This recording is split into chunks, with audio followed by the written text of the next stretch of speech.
qilib shahar statistikasini aytayapmanki, bizni O'zbekistonda hozir eng dolzarb bo'lib turgan mavzulardan bittasi ishsizlik. Ishsizlikni oldini olish bo'lyapti.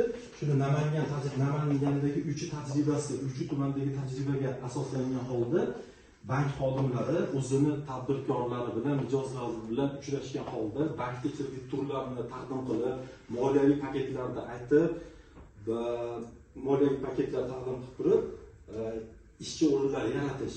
Bizni Marg'ilon, jumladan bizni Marg'ilon biznes rivojlantirish bankiga shahrimizda 56 ta mahalla bo'ladigan bo'lsa, 27 ta mahalla biz bankimizga biriktirilgan. Bugungi kunda 27 ta mahallamizga ishlab chiqarilgan. Masalan, tadbirkorlik rivojlantirish uchun 5000 AQSh dollari miqdorigacha, bunda qaysi bir faoliyatni yuritish uchun, o'sha o'z tadbirkorligini rivojlantirish uchun 5000 AQSh dollarida mana ishlaringda 2-3 kunlik hujjatlar boshlayapsizlar, olyapsizlarda. Bu ayollar uchun 24%, erkaklar uchun 25%, aylanmaga, xom ashyoga bo'ladigan bo'lsa 1,5 yil bo'ladi. Asosiy vosita sotib olinadigan bo'lsa 3 yil muddatgacha bo'ladi. Keyin jismoniy shaxs sifatida ishtirok etadigan bo'lsa, bu ham ayollarga 24%, erkaklarga, ayollarga 24, erkaklarga 25% tashkil qiladi.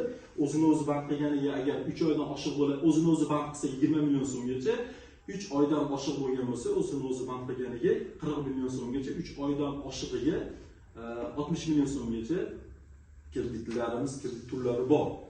Keyin har bir mahallada mana biriktirilgan 27 ta mahallamizda mikrolavhalar tashkil qilinyapti. Mikrolavhalarda bu degani o'sha o'zingiz faoliyat yuritayotgan yo'lovchilarni yig'ib, Namangandagi 3 tajribasi bo'yicha ishsizlikni oldini olish uchun, ish bilan ta'minlash bo'yicha uchrashuv o'tkazish kerak. Bankdagi kredit produktlarini tushuntirib, ma'lumot uchun bugungi kunda Marg'ilon shahrida 2005-yilda 1-yanvar holatiga 4648 nafar ishsizlar tashkil qiladi. Jami aholi soni 4.9% tashkil qiladi.